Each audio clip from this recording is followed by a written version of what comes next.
Heart, okay. तो दिल की बात हो रही थी, हाँ? चलिए, तो मैंने वो बता दिया था आपको कि हार्ट के अंदर जो सिस्टम होता है, ये right atria, left atria, right ventricle और लेफ्ट वेंट्रिकल होता है। ये लंग्स होता है, इधर टिश्यूज होता है, सर्किट ये होता है, देखो यहाँ से यहाँ, यहाँ से यहाँ, यहाँ से यहाँ, यहाँ से यहाँ, यहाँ से यहाँ, फिर यहाँ से यहाँ। ये इसका पाथवे है ना, ब्लड के फ्लो का।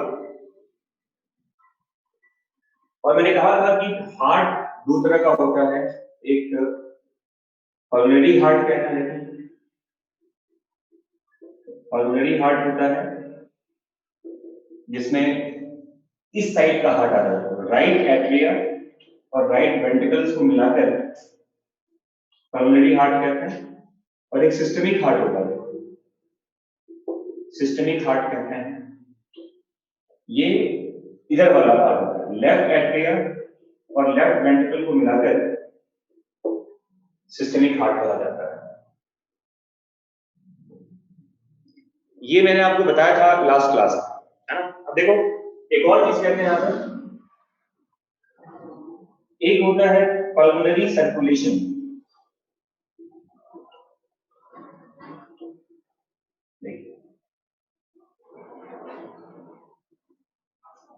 जैसे राइट वेंट्रिकल से निकल के देखो, ब्लड राइट वेंट्रिकल से निकल के देखो, ये जाता है किसमें बताओ, पल्मोनरी आर्टरी में, फिर ये जाता है लंग्स में, और लंग्स से निकल के फिर ये जाता है पल्मोनरी वेन में। और कहां पहुंचेगा ये, लेफ्ट एट्रिया में। ये तो पल्मोनरी का पार्ट है। सिस्टमिक की बात करेंगे देखो, तो ये स्टार्ट लेफ्ट वेंट्रिकल से होता है, सिस्टमिक आर्टरी में जाता है, टिश्यूज में जाते हैं, और ये फिर सिस्टमिक वेन से होता हुआ कहां पहुंचा, राइट एट्रिया।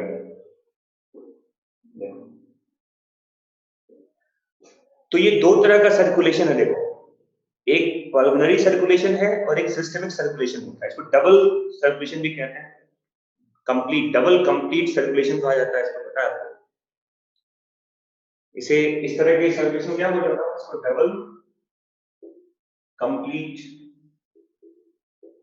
सर्कुलेशन कहते हैं इसको।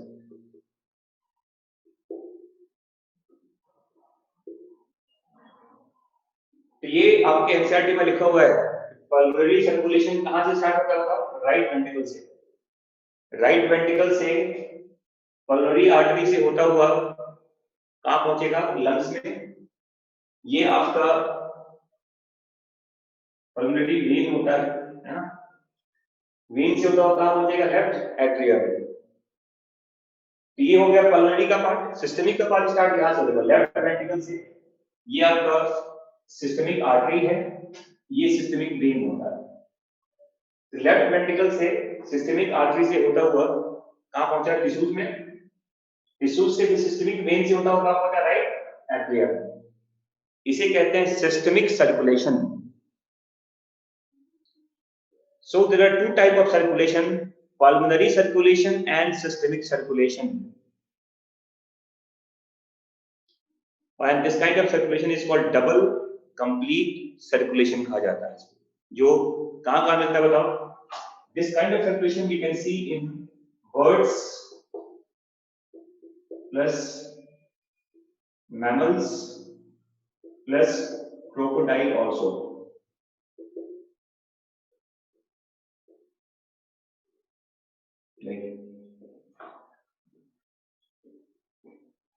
एप्स, मैमल्स, साथ में क्रोकोडाइल भी तो होगा। अरे वहां भी 4 चैम्बर्ड हार्ट होता है, वो भी तो होगा। तो बर्ड्स में, मैमल्स में और क्रोकोडाइल में, इन तीनों में मिलता है क्या? Double complete circulation. ठीक है, समझ में आ गया सबको?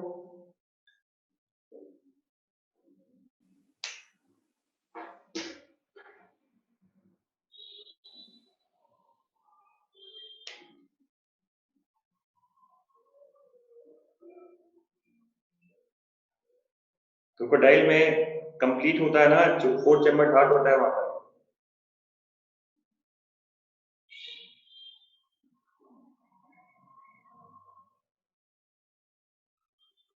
जब पूरा ब्लड हार्ट सेपरेट हो गया तो कंप्लीट कह देंगे इसको ना फिर।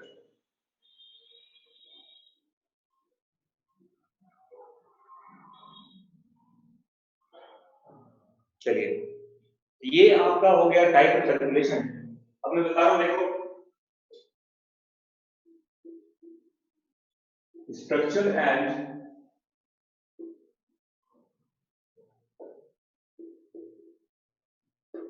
Location of heart.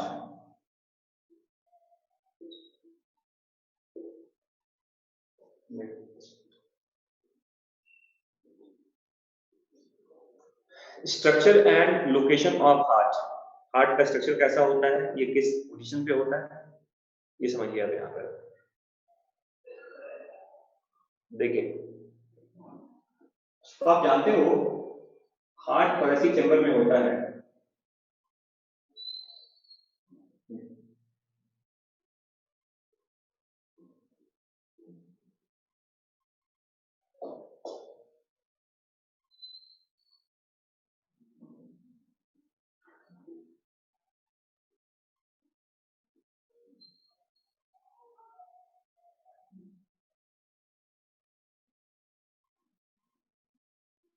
और आप जानते हो कि हार्ट का जो पोजीशन है, मान लो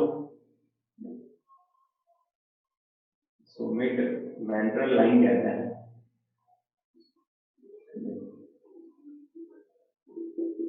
ये मिड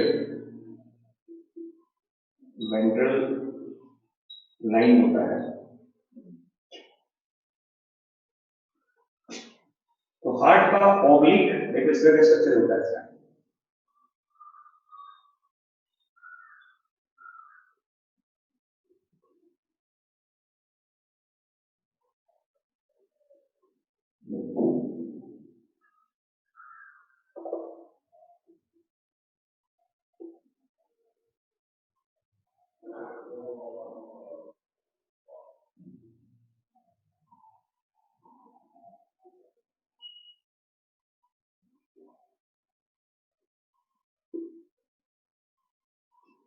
और भी थोड़ा नैनो कर सकते हैं।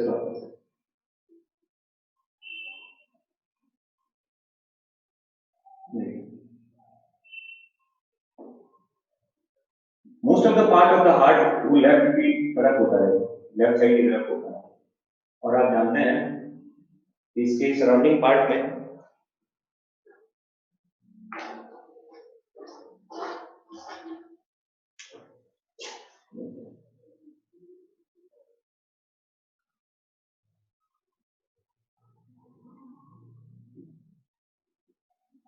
ये आपके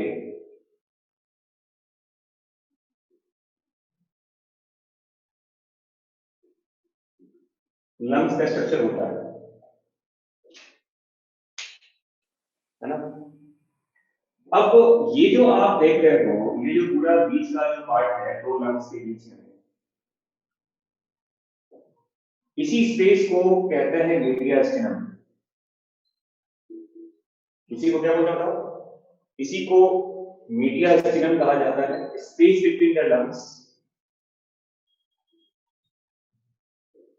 इसी में धसा हुआ रहता है, इसी में इंबेडेड रहता है हार्ट। और ये जो आप लेफ्ट साइड में देख रहे हैं, इसको कहते हैं कार्डियक नॉच। इसको कार्डियक नॉच कहा जाता है, जो लेफ्ट लंग की तरफ होता है। ये आपका राइट लंग है, ये आपका लेफ्ट लंग होता है। इस लंग्स के बीच के स्पेस को देखो, ये जो होता है ना मीडियास्टिनम, ये होता है स्पेस बिटवीन द लंग्स।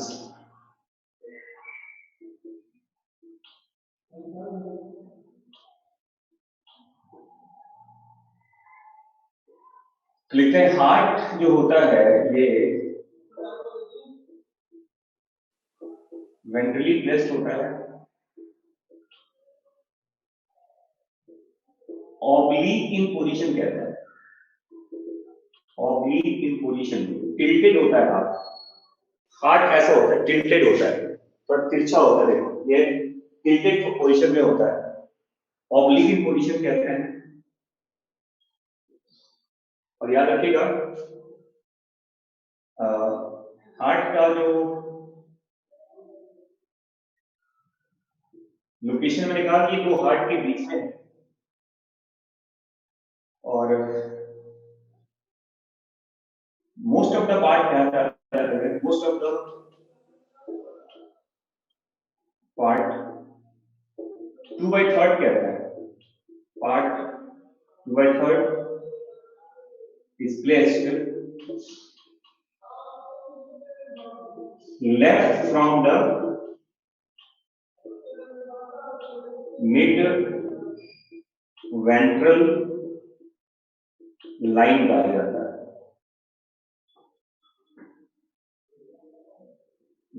2/3 हिस्सा जो होता है देखो हार्ट का ना, ये आपके मिड वेंट्रल लाइन के लेफ्ट साइड में होता है, तो major part of the heart ये आपके लेफ्ट बॉडी की तरफ होता है, left side of the body में, पूरा का पूरा पार्ट लेफ्ट नहीं है, 2/3 पार्ट आपके मिड वेंट्रल के लेफ्ट पोजीशन पे होता है, ठीक है, समझ में आ गया। और इसका जो लोअर हिस्सा होता है देखो वो डायफ्राम को भी टच कर रहा होता है, और देखो ये जो इसका ये वाला जो पार्ट है देखो, ये जो इसका देखो ये इसका बेस होता है, और नीचे का जो हिस्सा देखते हैं इसको एपेक्स कहते हैं, एपेक्स, नैरो पार्ट एपेक्स होता है, और जो ब्रॉड पार्ट है उसको बेस कहा जाता है। ये जो बेस है ये फेस करता है आपके राइट पेक्टोरल गडल को, और जो इसका एपेक्स होता है, एपेक्स फेस करता है लेफ्ट पेल्विक गडल को, टिल्टेड कहते हैं, टिल्टेड पोजीशन में होता है। मैंने क्या कहा, कार्डियक नॉच, ये देखो ये जो जिसके अंदर हार्ट का मैक्सिमम पार्ट प्रेजेंट है ना, ये हिस्सा होता है लेफ्ट लंग की तरफ, वो एक गड्ढा सा होता है, उसको कार्डियक नॉच कहते हैं, जिसमें हार्ट का मैक्सिमम पार्ट अंदर की तरफ रहता है।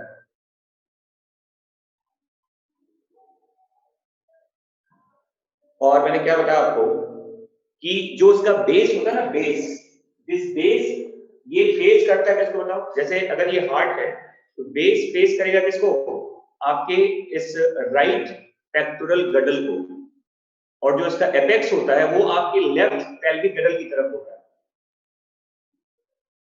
तो बेस का जो पोजीशन है वो आपके राइट पेक्टोरल गडल की तरफ होता है, और जो उसका बेस होता है वो फेस करता है किसको बताओ, सॉरी एपेक्स जो होता है वो किससे करता है, आपके लेफ्ट पेल्विक गडल को। तो एपेक्स टुवर्ड्स लेफ्ट पेल्विक गडल, और जो बेस होता है वो होता है टुवर्ड्स राइट पेक्टोरल गडल कहता है, याद रखिएगा।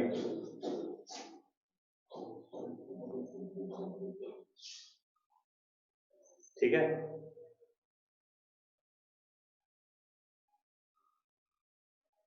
base towards right pectoral girdle and apex towards left pelvic girdle। और देखो अब जो कहते हैं हार्ट का जो वेट होता है,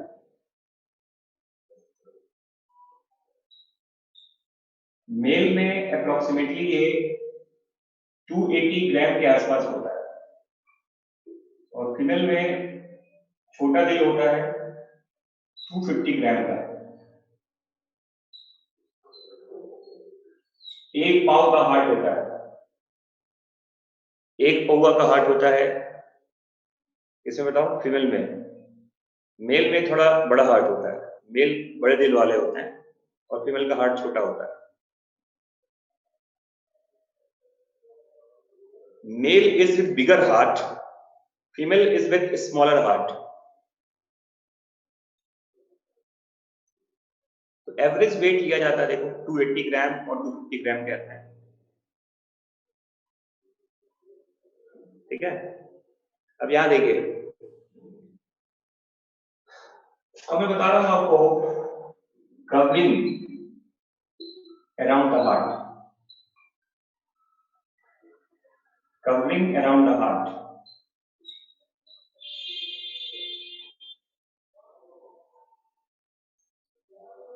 तो देखो, जैसे अगर ये आपका हार्ट का स्ट्रक्चर है ऐसे, देखिए,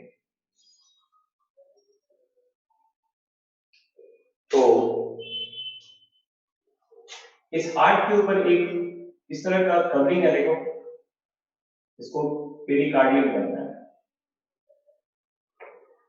इसे कहते हैं पेरिकार्डियम।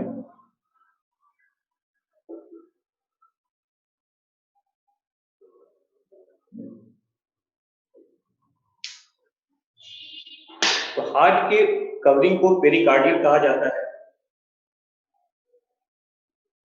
और ये याद रखिएगा कि covering around the heart is called pericardium. और ये जो पेरिकार्डियम होता है, पेरिकार्डियम, ये दो तरह का होता है, एक पेराइटल कहते हैं, आउटर पेराइटल कहते हैं, और इनर विसरल होता है।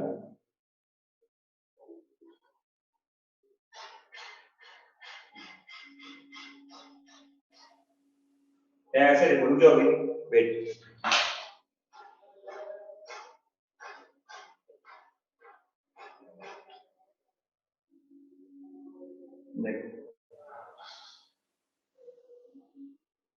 ऐसे देखिए, पेरिकार्डियम के बारे में ऐसा लिखते हैं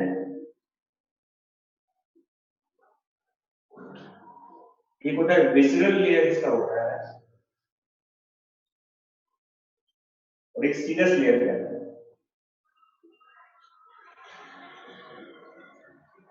आउटर विसरल होता है और इनर सीरस होता है, ठीक है।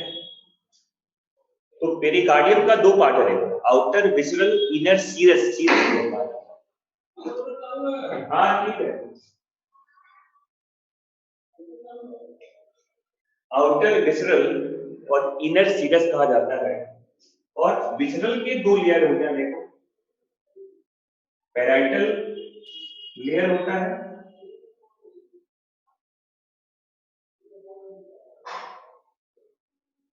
और विसरल लेयर होता है।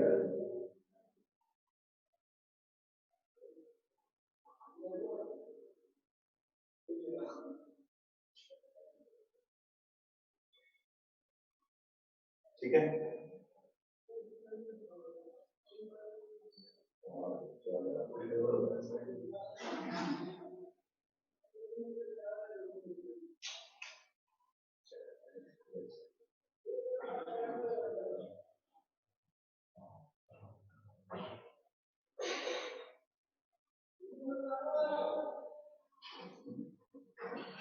यही गड़बड़ हो गया, रुक जाओ,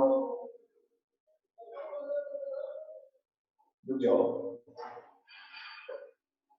यहाँ देखिए,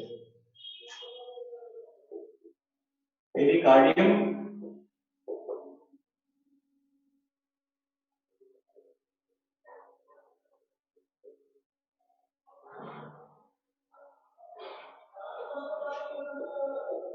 आउटर फाइबरस लेयर कहते हैं और इनर सीरस लेयर कहा जाता है।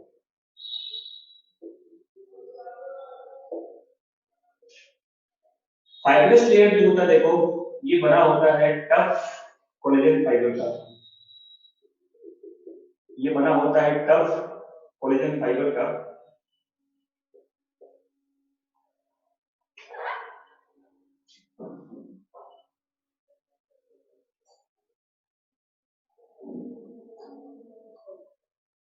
और देखो सीरस लेयर का दो पार्ट होता है, एक होता है पेराइटल सीरस और एक होता है विसरल सीरस। विसरल सीरस कहता है। और ये जो विसरल सीरस होता है ये फ्यूज होता है, फ्यूज विद एपिकार्डियम।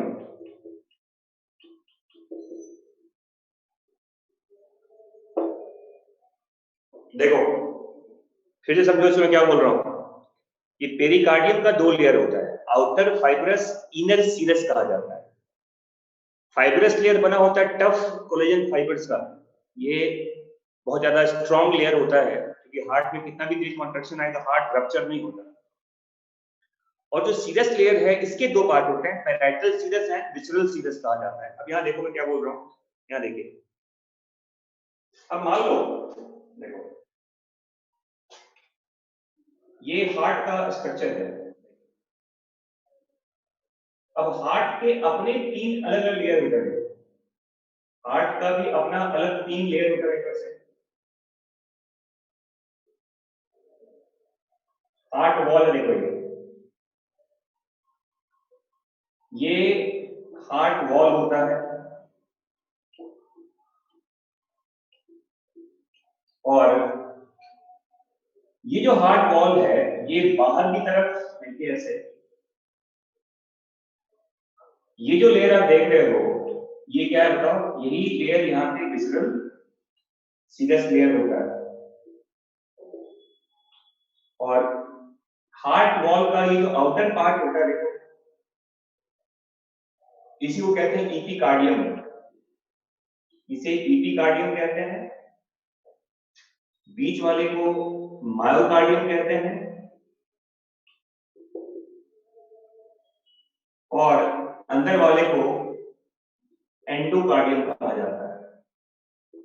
कहने का मतलब ये है कि हार्ट वॉल तीन लेयर का बना होता है और हार्ट वॉल का जो आउटर पार्ट है एपिकार्डियम कहते हैं, वो विसरल सीरस से फ्यूज्ड रहता है, एपिकार्डियम के साथ मिला रहता है विसरल सीरस, याद रखिएगा। इसके बाद देखो यहाँ देखिए ऐसे, ये बाहर की तरफ ये पेराइटल सीरस होता है और इसके बीच में आप देखेंगे विसरल सीरस और पेराइटल सीरस के बीच में ये फ्लूइड होता है। इसी फ्लूइड को क्या बोलते हैं बताओ, पेरिकार्डियल फ्लूइड कहा जाता है। और उसके बाहर आप जानते हैं ये फाइब्रस लेयर है, देखो ये फाइब्रस लेयर है, देखो फाइब्रस पेरिकार्डियम, देखो ये फाइब्रस लेयर है, ये पेराइटल सीरस है, ये विसरल सीरस है और इसके बीच में जो ये जगह होता है देखो, इसी के बीच में यहाँ क्या मिलेगा बताओ, ये फ्लूइड होता है, इसका नाम पेरिकार्डियल फ्लूइड कहते हैं। तो पेरिकार्डियल फ्लूइड का जो प्रेजेंस है वो पेराइटल सीरस और विसरल सीरस के बीच में होता है, जो हार्ट के सरफेस को मॉइस्ट रखता है। पेराइटल सीरस, अरे ये लो, ये पीएस है, ये बीएस है, तो ये विसरल सीरस हो गया ये वाला, और उसके बाद क्या हुआ, पेराइटल सीरस हो गया और इसके बीच में फ्लूइड होता है, that fluid is called pericardial fluid.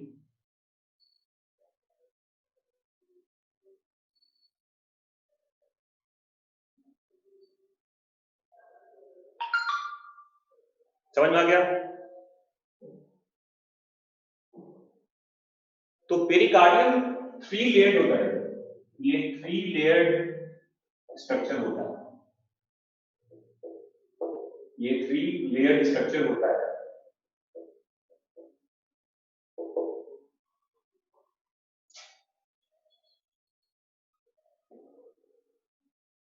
और याद रखिएगा इस फ्लूइड का वॉल्यूम लगभग 30 से 35 ml के बीच में होता है। it keeps hard surface moist. It provides frictionless contraction of heart,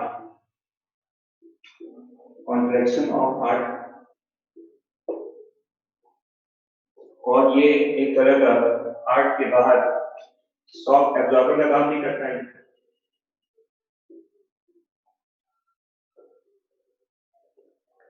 तो पेरिकार्डियल फ्लूइड का अगर आपसे पूछा जाए कि फंक्शन क्या होता है, एक तो वॉल्यूम देखिए आप, इसका वॉल्यूम 30 से 35 ml के बीच में है। It keep hard surface moist, it provide frictionless contraction of heart and it act like as soft absorber. समझ में आ गया सबको?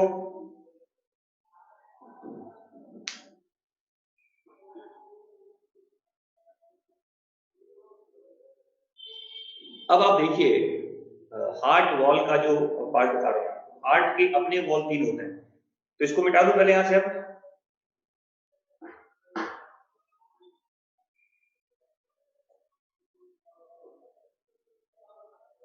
ये बाहर लेयर है, ये आउटर फाइबरस होता है। ये जो बाहर देख रहे हो इस टीरस के साथ लगा होता है, आउटर फाइबरस लेयर कहते हैं। टफ फाइबर का बना होता है, इसमें ये इनइलास्टिक लेयर होता है, इसमें कोई कॉन्ट्रैक्शन भी नहीं होता, इनइलास्टिक होता है, टफ लेयर होता है। समझ में आ गया? अरे पेरिकार्डियल फ्लूइड है ये, पेरिकार्डियल फ्लूइड है जो इसके बीच में होता है, पैरेटल सीरस और विसरल सीरस के बीच में होता है, पेरिकार्डियल फ्लूइड कहते हैं इसको। और इस फ्लूइड का क्या होता है, देखो वॉल्यूम 30 से 35 ml होता है। ये हार्ट के सरफेस को मॉइस्ट रखता है, because it keeps heart surface moist, it provide frictionless contraction of heart and third it act like as soft absorber.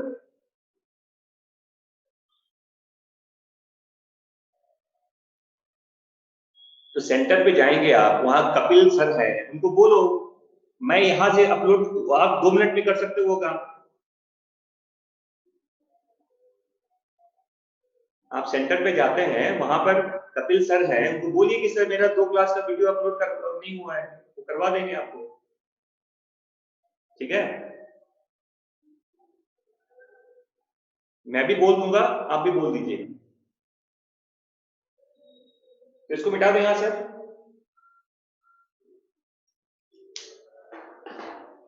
अब देखो हार्ट वॉल के बारे में देखिए।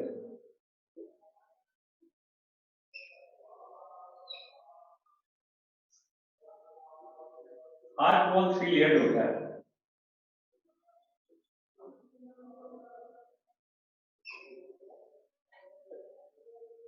Outer, middle and internal.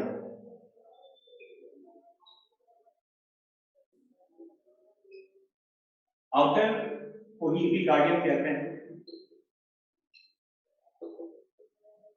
Middle को मायोकार्डियम कहते हैं और इंटरनल को एंडोकार्डियम कहते हैं।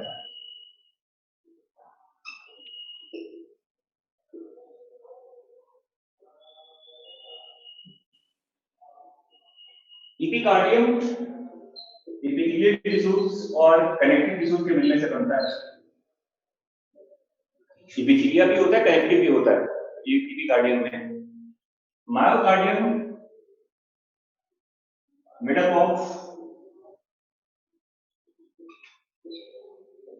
Cardiac muscle fibre. मायोकार्डियम में कार्डियक मसल मिलता है, कार्डियक मसल फाइबर मायोकार्डियम में मिलता है। और एंडोकार्डियम जानते हैं आप, ये बना होता है सिंपल स्क्वामस एपिथेलिया का।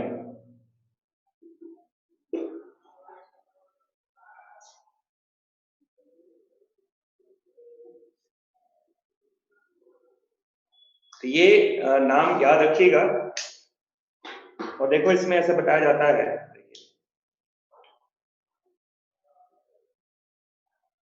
हाँ जी, ईडी का मतलब एपिथेलिया होता है और सीटी का मतलब connective cavity.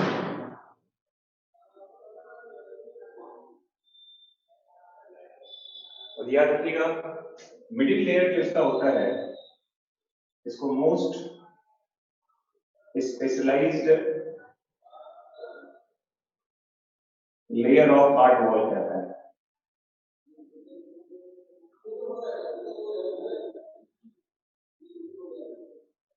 Most specialised layer of heart wall, ये मिडिल लेयर होता है।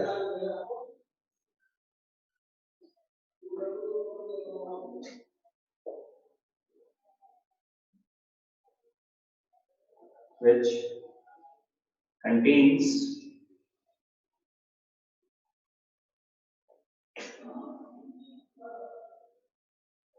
intercalated disc and intrinsic ability to generate electric stimulus.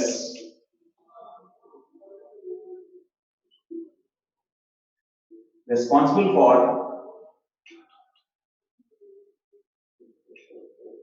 autorhythmic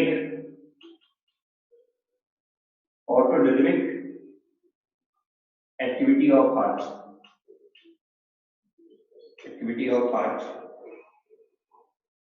और इसी कंडीशन को, ये जो पूरा आपने लिखा हुआ है, इसी की वजह से आपके हार्ट को क्या बोलते हैं बताओ? मायोजेनिक हार्ट कहा जाता है।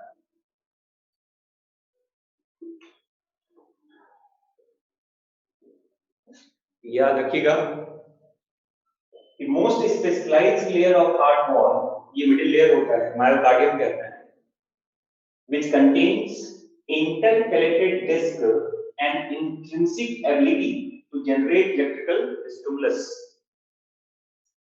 Autorhythmic कहते हैं इसको, responsible for autorhythmic activity of heart, and that's why our heart is called myogenic heart. Heart के अपने सिस्टम होते हैं कॉन्ट्रैक्शन के लिए। Heart beat is not normal rate of heartbeat is not regulated by your nervous system. Heart का अपना एक control mechanism होता है कॉन्ट्रैक्शन का, ये आपके ब्रेन से ऑपरेट नहीं हो रहा। Activity of heart, normal activity of heart is independent of the regulation from the brain. Normal activity जो हार्ट का होता है, ये ब्रेन से रेगुलेट नहीं होता, ये खुद से रेगुलेट करता है हार्ट। हाँ, जब हार्ट बीट तेज हो, ज्यादा हो, उसमें ब्रेन इन्वॉल्व होता है, पर नॉर्मल एक्टिविटी ऑफ हार्ट जो होता है, ये ब्रेन के कंट्रोल के बाहर होता है। तो याद रखिएगा कि normal heart beat is independent from the regulation of nervous system कहते हैं।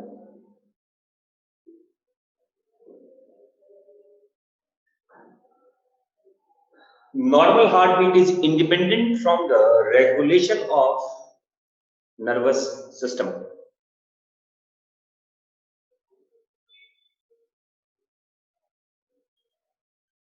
And that's why our heart is called ऐसे हार्ट को क्या बोलते बताओ? मायोजेनिक हार्ट कहा जाता है। याद रखिएगा, हार्ट के मसल्स में, मायोकार्डियम में डेस्मोसोम भी होता है, यहाँ पे डेस्मोसोम भी होते हैं, और यहाँ पर इंटरकैलेटेड डिस्क भी होता है। दोनों चीजें होती हैं। और मैंने कहा था, आपको याद करो कि intercalated disc act like as a gap junction. ये गैप जंक्शन की तरह काम करता है, और ये डेस्मोसोम अटैचमेंट के लिए होता है, attachment for cardiac muscle fibres.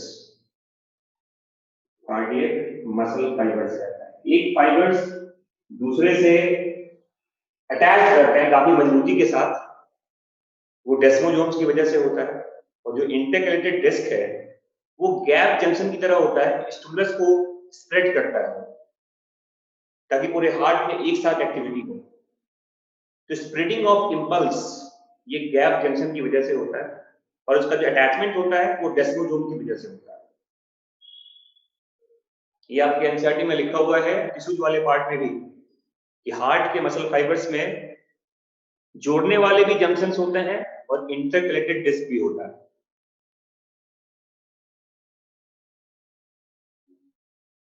समझ में आ गया सबको?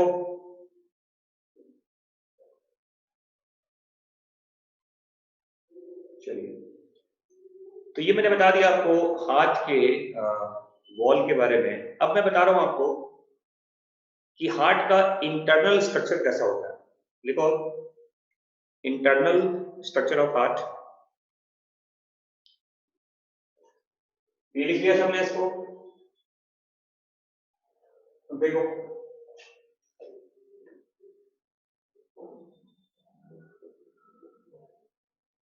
Structure of heart.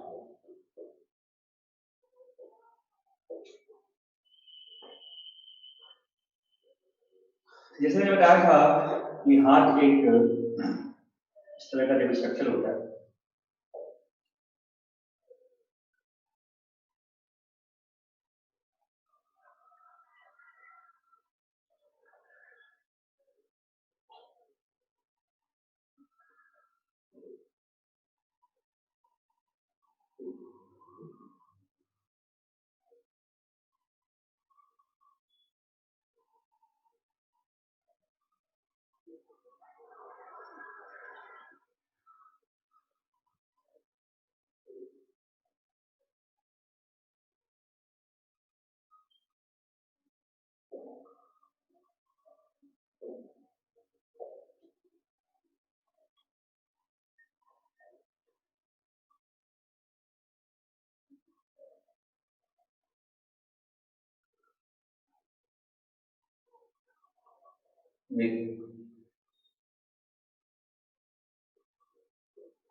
देखो ये स्ट्रक्चर है आपके हार्ट का, एक रफ डायग्राम में बताया। ऐसे देखेंगे,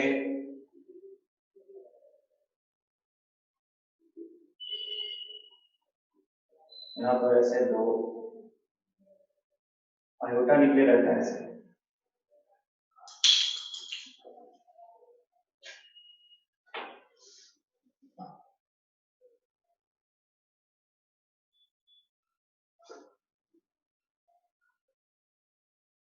देखो ये तो पता है आपको कि ये स्ट्रक्चर आपका राइट एट्रिया कहते हैं, एट्रिया एट्रिया कहते हैं, एट्रिया।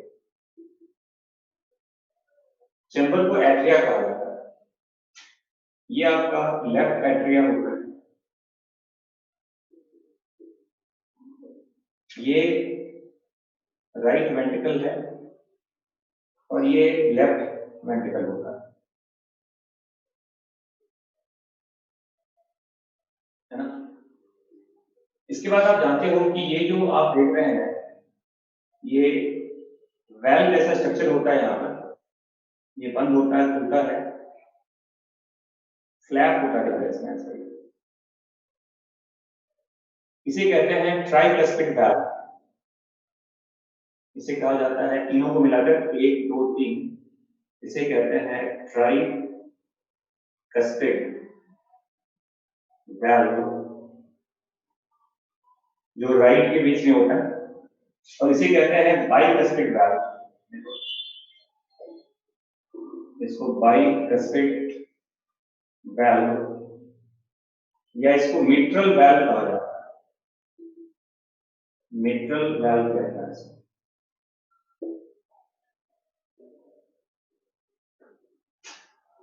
वेंट्रिकल्स के वॉल में ये जो आप मसल्स का प्रोजेक्शन देख रहे हो, छोटा भी और बड़ा भी होता है। छोटे वाले को कहते हैं कॉलोनी कार्नी,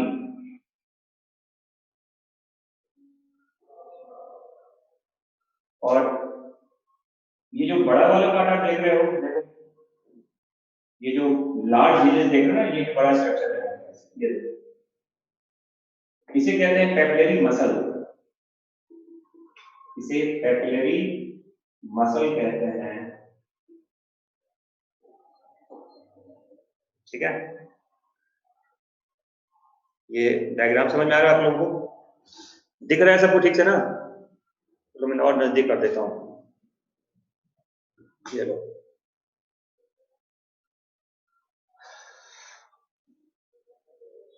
सबको दिख रहा है ठीक से स्ट्रक्चर? ये वेंट्रिकल्स के वॉल में स्मॉलर जो स्मॉलर मस्कुलर प्रोजेक्शन होता है उसको कार्नेई कहते हैं, और लार्ज प्रोजेक्शन को, लार्ज मस्कुलर प्रोजेक्शन को पेपिलरी मसल कहा जाता है। और आप जानते हो कि ये जो पेपिलरी मसल है ये आपके वेल्व से जुड़ा हुआ रहता है। ये जो फाइब्रस स्ट्रक्चर होता है, देखो ब्लू वाला लाइन देख रहे हैं आप, इसे कहते हैं कॉर्डी टेंडनी कहा जाता है।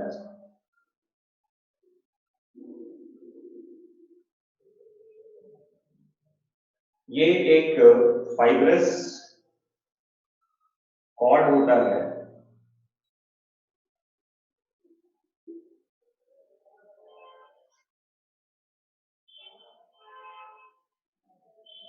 जो connect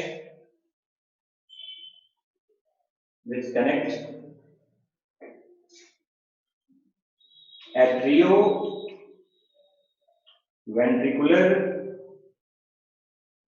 valves to the capillary muscle। देखो ये क्या लिखा है, एट्रियोवेंट्रिकुलर वेल्व। आप जानते हैं कि ये जो ट्राइकस्पिड वेल्व है और बाइकस्पिड वेल्व है, इनको आप कंबाइंड फॉर्म में क्या कह सकते हैं बताओ? इसको कहते हैं आप एट्रियो, क्योंकि एट्रिया वेंट्रिकल के बीच में होता है, तो इसको एट्रियो वेंट्रिकुलर वैल्व कहते हैं।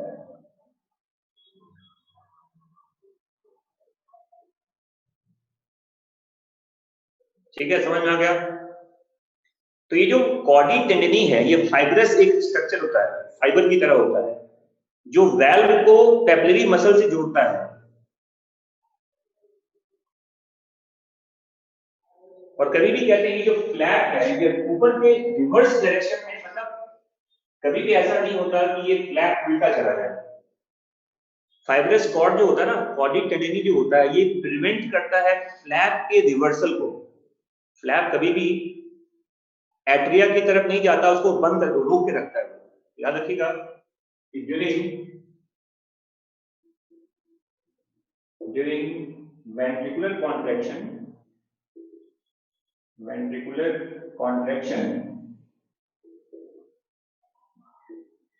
Cardi tendineae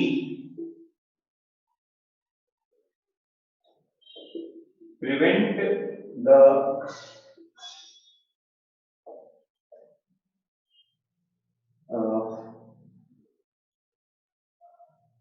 flap, reversal of flap कहते हैं, reversal of flaps of atrioventricular valve towards atria,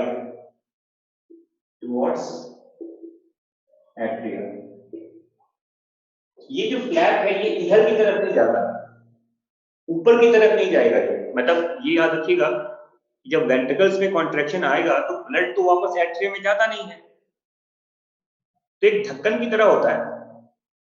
देखो, जैसे मान लो ये इस तरह का वेल्व है, और देखो ये फ्लैप है, ऐसे ये वेल्व है मान लो, और ये इसका फ्लैप है। अब ये फ्लैप देखो ऐसे ये कॉडी टेंडनी होता है। अब क्या होगा देखो, जब कॉन्ट्रैक्शन होगा, जैसे अब एट्रिया में कॉन्ट्रैक्शन हुआ,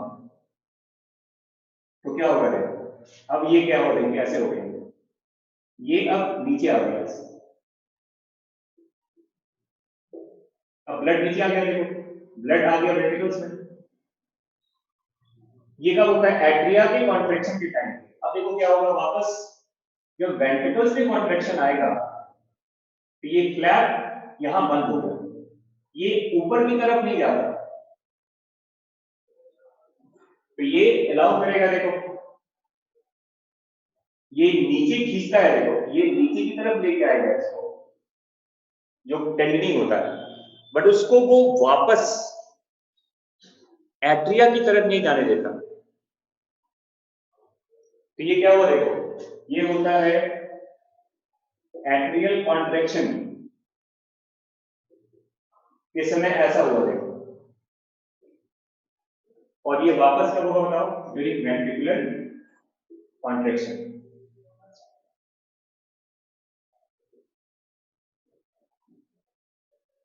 समझ में आ गया सबको ये चीज में क्या बोल रहा हूं? अगर मान लो फ्लैप ऊपर चला जाएगा, तो ब्लड तो उल्टा चला जाएगा एट्रिया में, वो कभी होता नहीं है। एट्रिया हमेशा ब्लड को नीचे भेजता है, एट्रिया से ब्लड हमेशा नीचे आता है, उल्टा नहीं जा सकता ये कभी भी रिवर्स डायरेक्शन में मूव नहीं करता, इधर का ब्लड ऊपर नहीं जा सकता, अगर जाएगा तो वो फिर डिफेक्टिव है पार्ट है, वो हेल्दी हार्ट नहीं होता। आप जानते हैं कि जो हमारा एट्रिया होता है, एट्रिया को कहते हैं कलेक्टिंग चैम्बर कहा जाता है, इसको कलेक्टिंग चैम्बर कहते हैं एट्रिया को। और जो वेंट्रिकल्स होता है, वेंट्रिकल्स को क्या बोलते हैं बताओ? इसको डिस्ट्रीब्यूटिंग चैम्बर कहा जाता है, ये ब्लड को आपके बॉडी की तरफ भेजता है। तो वेंट्रिकल एक डिस्ट्रीब्यूटिंग चैम्बर है, जबकि एट्रिया एक कलेक्टिंग चेंबर का पार्ट होता है। Atria always collect blood from your body parts and ventricles always pump blood towards your lungs और टुवर्ड्स योर बॉडी पार्ट्स। समझ में आ गया सबको ये चीज?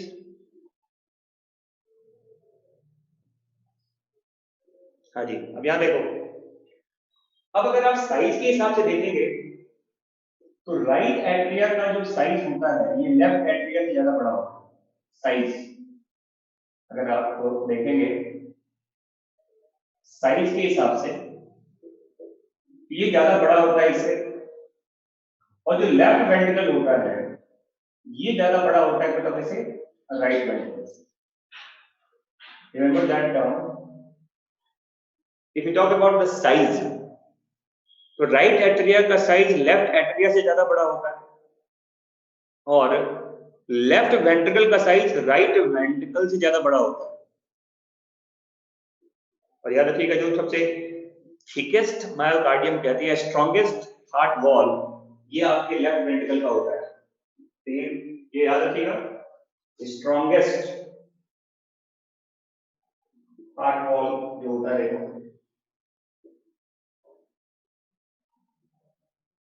ये लेफ्ट वेंट्रिकल का होता है।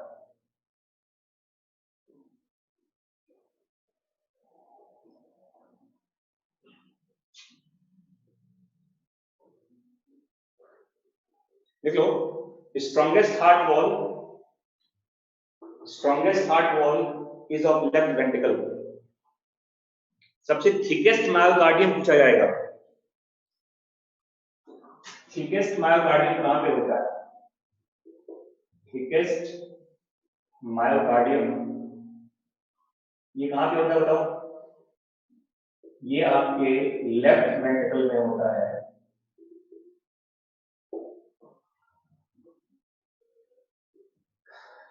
तो थिकेस्ट मायोकार्डियम आपके लेफ्ट वेंट्रिकल का है, क्योंकि इसको ब्लड पूरे बॉडी को पंप करना होता है।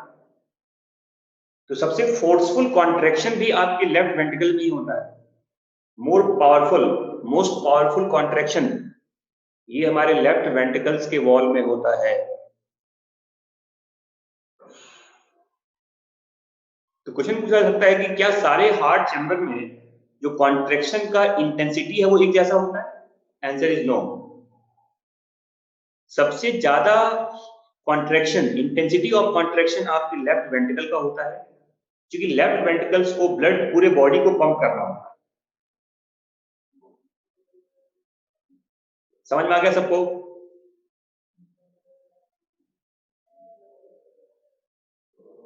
और देखो, अब आपके इस राइट एट्रिया में हम जानते हैं,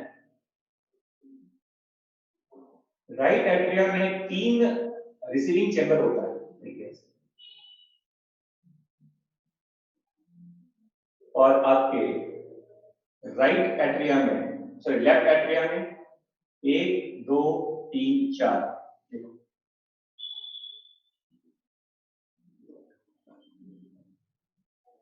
अरे राइट एट्रिया को ब्लड कलेक्ट करना होता है पूरे बॉडी से।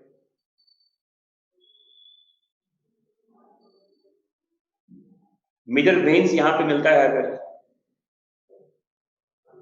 तो देखो यहां पर, अब राइट एट्रिया में 3 अलग अलग ओपनिंग्स हैं। राइट एट्रिया रिसीव, देखो इस पॉइंट को लिखिए, मैं इधर निकाल देता हूं, पहले फिर लिखता हूं।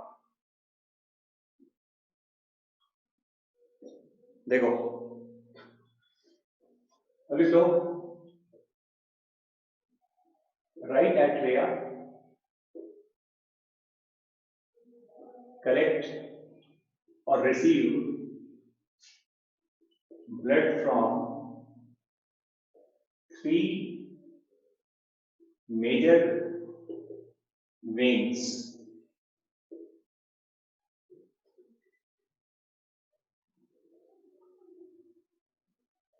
known as number 1 inferior vena cava, जिसको पोस्ट कैवल वेन कहते हैं।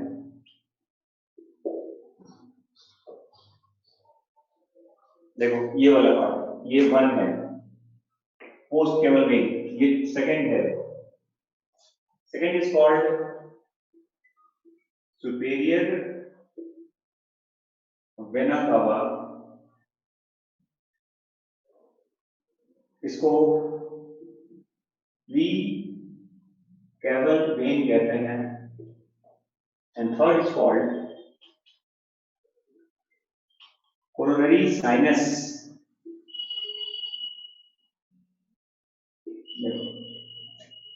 ये थर्ड है, देखो यहां पर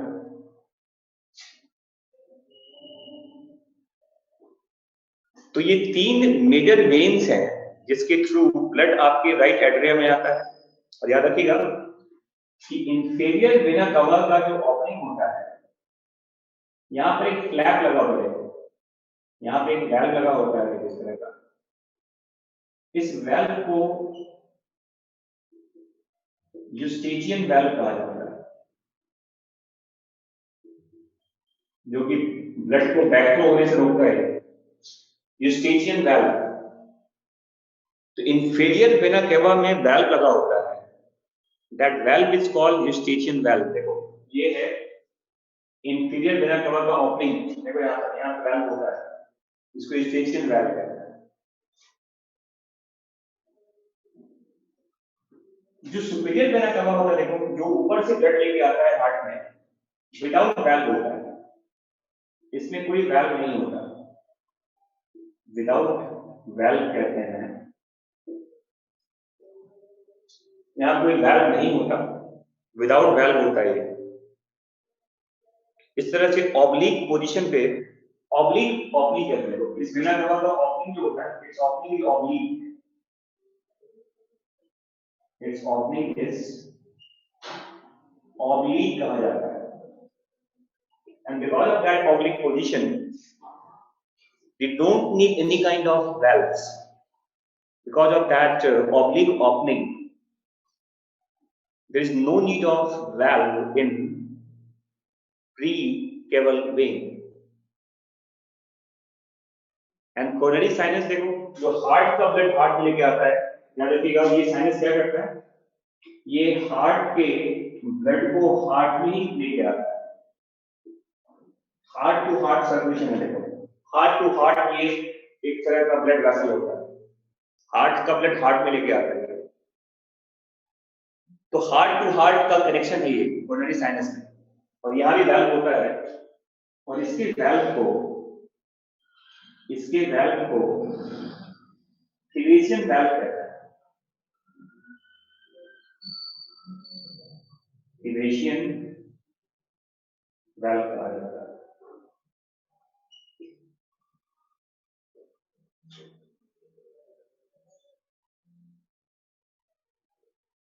तो आपके राइट एट्रिया में 3 ओपनिंग्स होते हैं, 2 में वैल्व होता है, 1 में वैल्व नहीं होता। और याद रखना ये जो इंफीरियर वेना केवा है लार्जेस्ट वेन कहा जाता है,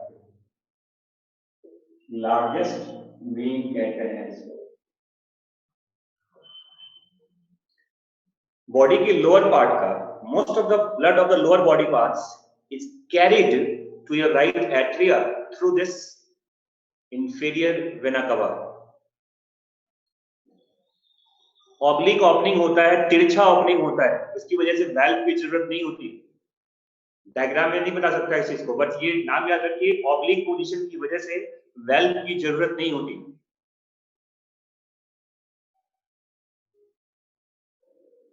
और देखो सिमिलरली, देखो ये जो लेफ्ट एट्रिया होता है, लेफ्ट एट्रिया, यहाँ पे 4 ओपनिंग्स आते हैं। देखो तो लेफ्ट एट्रिया क्या रखना, left atria collect blood from lungs by 4 pulmonary veins,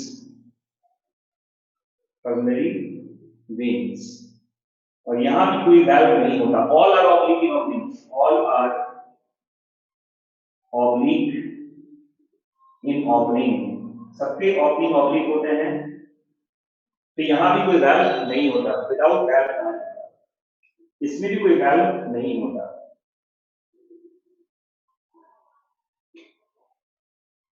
तो यहां पे 3 ओपनिंग है, यहां पे 4 ओपनिंग है। 2 लंग्स होते हैं, हर लंग से 2 पल्मोनरी वेन आता है। तो लेफ्ट एट्रिया में 4 ओपनिंग्स हैं। All are the openings of pulmonary veins. इसमें भी कोई वैल्व नहीं होता, यहां भी कोई वैल्व नहीं है। समझ में आ गया? और 2 मिनट रुक जाओ। अब देखो ऐसा लिखते हैं कि आपके राइट वेंट्रिकल से एक डक्ट देखो बाहर आता है राइट वेंट्रिकल से। अगर ये आपका मान लो ये राइट वेंट्रिकल का ये पार्ट है, तो राइट वेंट्रिकल से ये आपका राइट वेंट्रिकल है। यहां से क्या बाहर निकलता है? यहां से भी बाहर निकलता है पल्मोनरी आर्टरी। तो ऑरिजिन ऑफ पल्मोनरी आर्टरी कहां से होता है? राइट वेंट्रिकल से। याद रखिएगा, origin of pulmonary artery is from right ventricle. और यहां पे देखो इस तरह का हाफ मून शेप वैल्व लगा होता है, इसको क्या कहते हैं बताओ? इसे कहते हैं सेमी लूनर वैल्व कहा जाता है। तो पल्मोनरी आर्टरी का ओरिजिन कहां से होता है बताओ? From the upper corner of right ventricle. हाँ जी लिख लो, pulmonary artery originates from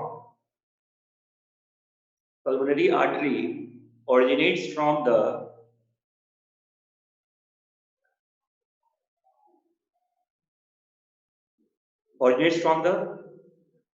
upper corner of right ventricle। अपर यहां से आता है, इस वाले पार्ट यहां से आता है, अपर कॉर्नर कहते हैं, अपर corner of right ventricle. and its opening is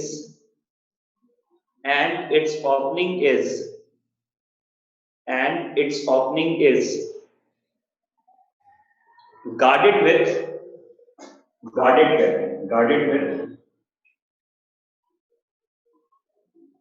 क्या बताओ?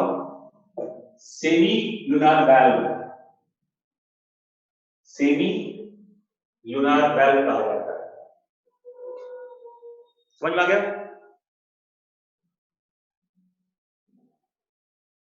और सिमिलरली देखो, एक और नाम है, देखिए इसे कहते हैं क्या? ये हमारा सिस्टमिक आयोटा कहता है इसको, सिस्टमिक आयोटा। मेन आयोटा होता है, देखो ये जो कहां से आता है? लेफ्ट वेंट्रिकल से। और यहां भी सेम वैल्व लगा हुआ है, देखो सेमिलर वैल्व यहां भी होता है। तो सिस्टमिक आयोटा कहां से आता है बताओ? Systemic iota originates from the upper corner of left ventricle। लिख लीजिए, systemic iota originates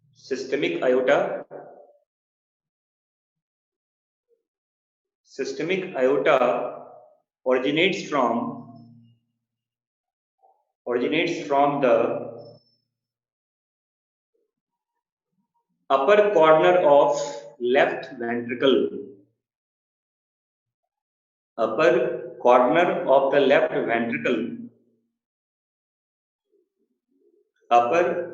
of the left ventricle and it is also guarded with semi lunar valves।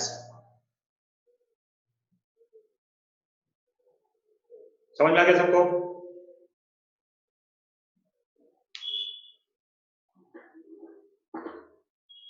चलिए, तो बस आज के लिए बस यहीं तक।